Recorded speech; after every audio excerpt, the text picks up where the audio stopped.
Although all the bikes and components that the pros ride are available in most good bike shops, I think there's still something that separates them from the bikes that most of us ride. Maybe it's down to preparation by the mechanics, maybe it's down to the fact that they're ridden by the pros, but we're at the Abu Dhabi Tour. We're going to have a look around the pits and find out the little touches that make a pro bike truly pro.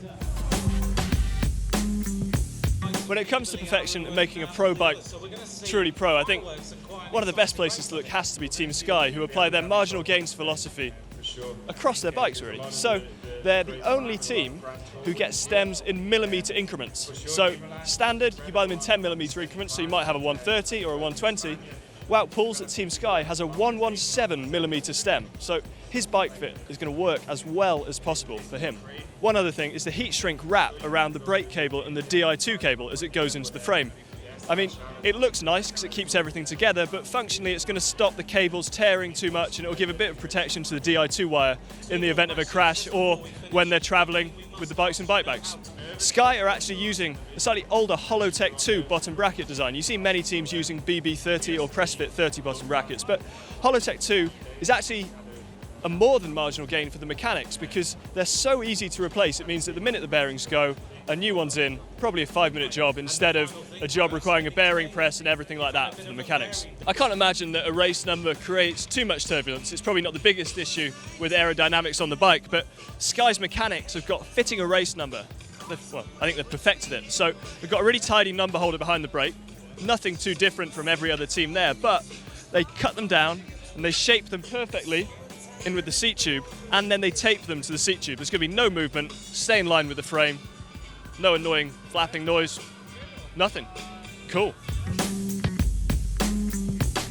A lot of the things in this video you can do to your bike at home. So you can get heat shrink wrap and make your cables look tidy, you can cut your race number down, but Danilo Weiss, BMC's Swiss champion, has something that you probably can't get. Bike brands and almost all team sponsors go to great lengths whenever they have a national or a world champion just to provide a truly custom bike that will stand out. The Swiss champion's one with the BMC frame, and this custom physique saddle looks pretty good. One of the things that really counts when you're spending hours a day in the saddle is comfort, and Astana are sponsored by Specialized for all their saddles, but Vincenzo Nibali, he's not riding a Specialized saddle. That to me looks very much like a physique Antares. Now, why is that something that makes a pro bike truly pro? Well, the thing with it is, you know, Nibali clearly perhaps doesn't get on with a Specialized saddle. He needs a saddle that works for him, that he can ride in, day out. So he's gone for a physique, and the team have made that happen with an unbranded model. This is something that every cyclist can have, and I reckon it's something that many of you watching will have, and that's name stickers. So it's not something that necessarily separates a pro bike from a non-pro bike, but I don't think a bike can truly be a pro bike without having a good name sticker on it.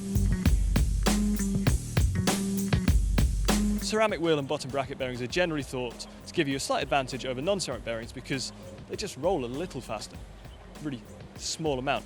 But you don't often see ceramic headset bearings. These are ceramic speed bearings on Peter Sagan's stunning world champion bike. Why would a rider or a pro cyclist use ceramic headset bearings? Possibly a maintenance thing. Ceramic bearings can be a little harder wearing than non-ceramic bearings, and also going to save a bit of weight. So cool trick, good way to lighten up the front end of your bike, keep your headset in good condition even in terrible conditions.